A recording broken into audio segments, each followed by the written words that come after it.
আমি যমুনা টিভির নামে মামলা করতে যাচ্ছি ইনশাল্লাহ। এবং সেই সাথে যারা তৎকালীন টিপ পরে ছবি দিছিল সোশ্যাল মিডিয়াতে, এটা ছবি দিয়েছে, সেই সাথে কুত্তারও ছবি দিয়েছে। এই যে দেখেন, এই যে কুত্তারও ছবি দিয়ে দিয়েছে। আমি মূল যে দাবি সেটা হলো, আমি এখনও চাকরি ফেরত পাইনি, অবিলম্বে আমাকে চাকরি ফেরত দেওয়া। রাজধানীর ফার্মগেট এলাকার আলোচিত টিপকাণ্ডের ঘটনায় তেজগাঁও কলেজের শিক্ষিকা ডক্টর লতা সমাদ্দার, তার স্বামী ঢাকা বিশ্ববিদ্যালয়ের প্রাচ্যকলা বিভাগের অধ্যাপক ডক্টর মলয় মালা ও সবিজের 16 তারকারা বিরুদ্ধে মানহানির মামলা করা হয়েছে। বৃহস্পতিবার 17 এপ্রিল ঢাকার মেট্রোপলিটন ম্যাজিস্ট্রেট সারাহ ফারজানা হকের আদালতে চাকরিচ্যুত সেই কনস্টেবল নাজমুল তারেক মামলার আবেদন করেন। আদালত বাদীর জবানবন্দি গ্রহণ করে শেরেবাংলানগর থানাকে অভিযোগের বিষয়ে তদন্ত করে প্রতিবেদন দাখিলের নির্দেশ দেন। সংশ্লিষ্ট আদালতের বেঞ্চ সহকারী তৌহিদ খান এই তথ্য জানিয়েছেন।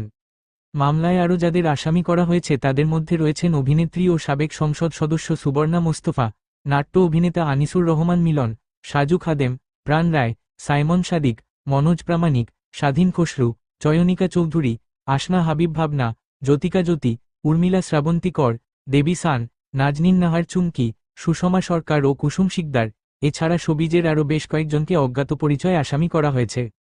মামলায় অভিযোগ করা হয়েছে, 2022 সালে টিপ পড়া নিয়ে সামাজিক মাধ্যমে প্রতিবাদের সময় এসব তারকারা ইচ্ছাকৃতভাবে পুলিশের মানহানি ঘটিয়েছেন।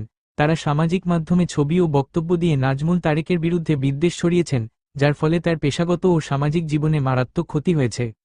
প্রসঙ্গত, 2022 সালের 2রা এপ্রিল রাজধানীর ফার্মগেট একটি বাইক লতা সমাদ্দারের পায়ে লাগার জেরে পুলিশের পোশাক পরা ব্যক্তি তাকে টিপ পড়ছস কেন বলে কটূক্তি করেন। এমন অভিযোগ তুলে সামাজিক মাধ্যমে পোস্ট দেন তিনি। এরপর বিষয়টি ভাইরাল হয়ে যায়।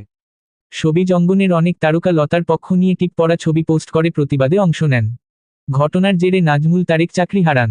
পরে তিনি আইনি লড়াইয়ে যান এবং চাকরি ফেরতের আবেদনও করেন। বর্তমানে সেই মামলা প্রশাসনিক ট্রাইব্যুনালে বিচারাধীন।